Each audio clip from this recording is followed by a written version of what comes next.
شمائل ترمذی کا باب نمبر 52 جو کہ شروع کیا ہوا ہے، جس میں حضور اقدس صلی اللہ علیہ وآلہ وسلم کے طرز حیات کا بیان شروع کیا تھا۔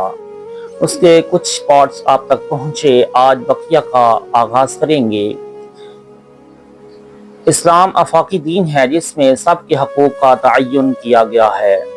حضرت ابو سعید خدری رضی اللہ تعالی عنہ کا بیان ہے کہ ایک شخص رسول کریم صلی اللہ علیہ وآلہ وسلم کی خدمت میں اپنی بیٹی سمیت حاضر ہوا۔ اس نے عرض کیا، یا رسول اللہ صلی اللہ علیہ وآلہ وسلم، یہ میری بیٹی ہے جو نکاح کرنے سے انکاری ہے۔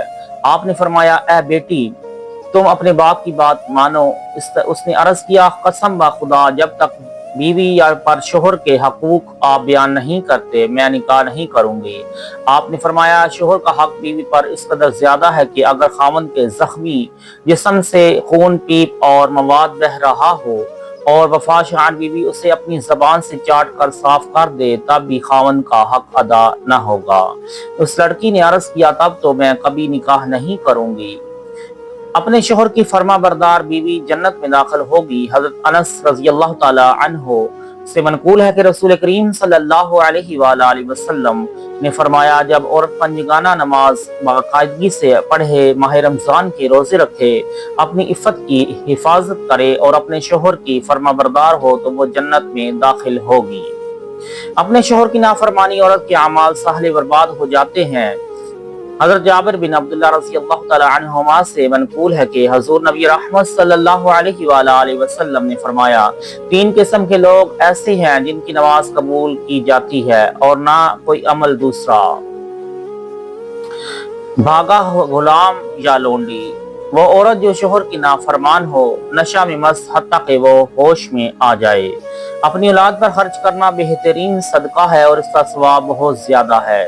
حضرت ابو مسعود انصاری رضی اللہ تعالی عنہ سے منقول ہے کہ رسول اکرم صلی اللہ علیہ وآلہ وسلم نے فرمایا، آدمی کا اپنے اہل و عیال پر خرچ کرنا بھی صدقہ ہے۔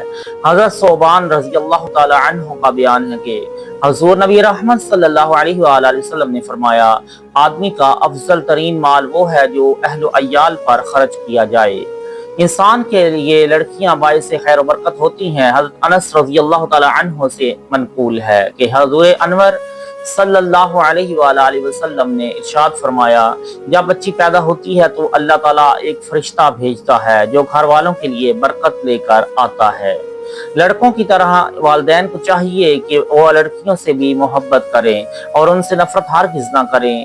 ام المؤمنین حضرت عائشہ صدیقہ رضی اللہ تعالی عنہا سے منقول ہے کہ حضور اقدس صلی اللہ علیہ وآلہ وسلم نے فرمایا، تم بیٹیوں سے نفرت نہ کرو، بیٹیاں بڑی محبت والی اور بڑی خیر و برکت والی ہوتی ہیں۔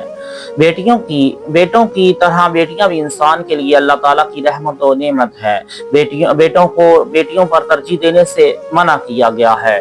حضرت عبداللہ بن عباس رضی اللہ تعالی عنہما سے منقول ہے کہ حضور نبی رحمت صلی اللہ علیہ وآلہ وسلم نے فرمایا، جس شخص کی ایک بیٹی ہو اس نے اسے نہ تکلیف دی، نہ نیچا دکھایا اور نہ ہی اس کے مقابلہ میں بیٹے کو ترجیح دی، اللہ تعالیٰ اس وجہ سے اسے جنت میں داخل کرے گا۔ بیٹیوں کی طرح بہنوں سے بھی شفیقانہ برتاؤ کرنا چاہیے۔ حضرت ابو سعید خدری رضی اللہ تعالی عنہ سے منقول ہے کہ رب رحمت کائنات صلی اللہ علیہ وآلہ وسلم نے فرمایا، جس شخص کی 3 بیٹیاں یا 3 بہنیں ہوں یا 2 بیٹیاں اور 2 بہنیں ہوں، اس نے ان کی پرورش کی اور ان کے ساتھ حسن سلوک کیا تو یہ جنت میں داخل ہوگا۔ حضرت عبداللہ بن عباس رضی اللہ تعالی عنہما سے منقول ہے کہ رسول کریم صلی اللہ علیہ وآلہ وسلم نے ارشاد فرمایا، جس شخص کی 2 بہنیں ہوں اور وہ ان کے ساتھ اچھا سلوک کرتا ہو تو اللہ تعالیٰ ان دونوں کے ساتھ اسے بھی جنت میں داخل کرے گا۔ اپنے اعزاء و اقارب سے حسن سلوک کے سبب اللہ تعالیٰ جنت عطا کرتا ہے۔ حضرت ابو ایوب انصاری رضی اللہ تعالی عنہ کا بیان ہے کہ رسول نبی رحمت صلی اللہ علیہ وآلہ وسلم سے کسی نے سوال کیا، یا رسول اللہ صلی اللہ علیہ وآلہ وسلم، آپ مجھے جنت کے قریب کرنے والے اور جہنم سے دور کرنے والے عمل سے آگاہ کریں۔ آپ نے جواب میں فرمایا، تم اللہ تعالیٰ کی عبادت کرو، کسی کو اس کے ساتھ شریک نہ ٹھہراؤ، نماز ادا کرو، زکات دو اور رشتہ داروں کے ساتھ اچھا برتاؤ کرو۔ 6 امور کی ضمانت فراہم کرنے والے کے لیے دخول جنت کا پختہ وعدہ ہے۔ حضرت ابو امامہ رضی اللہ تعالی عنہ سے منقول ہے کہ حضور انور صلی اللہ علیہ وآلہ وسلم نے فرمایا، تم 6 امور کی ذمہ داری لو تو میں تمہیں جنت کی ضمانت دیتا ہوں۔ بات کرتے وقت جھوٹ نہ بولنا، وعدہ کرنے پر اسے پورا کرنا، امانت میں خیانت نہ کرنا، نظروں کی حفاظت کرنا، عصمت کی حفاظت کرنا، رشتہ داروں سے حسن سلوک کرنا۔ ہمسائے کو بلا وجہ تکلیف دینا نبی کو تکلیف دینے کے برابر جرم ہے۔ حضرت انس رضی اللہ تعالی عنہ سے منقول ہے کہ حضور نبی رحمت صلی اللہ علیہ وآلہ وسلم نے فرمایا، جس نے اپنے ہمسائے کو تکلیف دی اس نے مجھے تکلیف دی، اور جس نے مجھے تکلیف دی اس نے اللہ تعالیٰ کو تکلیف دی۔ حضرت انس بن مالک رضی اللہ تعالی عنہ سے منقول ہے کہ رسول کریم صلی اللہ علیہ وآلہ وسلم نے فرمایا، جس نے اپنے پڑوسی سے لڑائی کی اس نے مجھ سے لڑائی کی، اور جس نے مجھ سے لڑائی کی اس نے اللہ سے لڑائی کی۔ نیک ہمسائے کی وجہ سے کئی گھروں کو سکون عطا کیا جاتا ہے۔ حضرت عبداللہ بن عمر رضی اللہ تعالی عنہما سے منقول ہے کہ حضور نبی رحمت صلی اللہ علیہ وآلہ وسلم نے فرمایا، نیک مسلمان نیک پڑوسی کی وجہ سے اللہ تعالیٰ 100 گھروں کی مصیبتوں کو دور کرتا ہے۔ مسواک حضرات انبیاء علیہ السلام کی محبوب سنت ہے۔ حضرت مالک بن عبداللہ الختمی رضی اللہ تعالی عنہ سے منقول ہے کہ حضور نبی رحمت صلی اللہ علیہ وآلہ وسلم نے فرمایا، 5 اشیاء انبیاء علیہ السلام کی سنت ہے: حیا و حلم، پچنا لگوانا، مسواک کرنا، خوشبو لگانا، نکاح کرنا۔ وضو کے وقت مسواک کے بعد نماز کا ثواب 70 گنا کا بڑھ جانا۔ وضو کے وقت مسواک کے استعمال سے نماز کا ثواب 70 گنا بڑھ جاتا ہے۔ حضرت عائشہ صدیقہ رضی اللہ تعالی عنہا کا بیان ہے کہ رسول کریم صلی اللہ علیہ وآلہ وسلم نے فرمایا، مسواک کر کے پڑھی جانے والی نماز بغیر مسواک والی نماز سے 70 گنا زیادہ فضیلت رکھتی ہے۔ حضرت عبداللہ بن عباس رضی اللہ تعالی عنہ سے منقول ہے کہ حضور نبی رحمت صلی اللہ علیہ وآلہ وسلم نے فرمایا، 2 رکعت نماز مسواک کے ساتھ پڑھنا مجھے زیادہ محبوب ہے کہ میں بغیر مسواک کے 70 رکعات پڑھوں۔ وضو کے وقت مسواک کا استعمال نصف ایمان ہے۔ حضرت حسان بن عطیہ رضی اللہ تعالی عنہ سے روایت ہے کہ حضور نبی رحمت صلی اللہ علیہ وآلہ وسلم نے فرمایا، مسواک کرنا نصف وضو ہے اور وضو کرنا نصف ایمان ہے۔ گھر میں نوافل ادا کرنے کی فضیلت۔ گھر میں نوافل ادا کرنے سے خیر و برکت حاصل ہوتی ہے اور ریاکاری سے بچنے کی وجہ سے ثواب میں اضافہ ہوتا ہے۔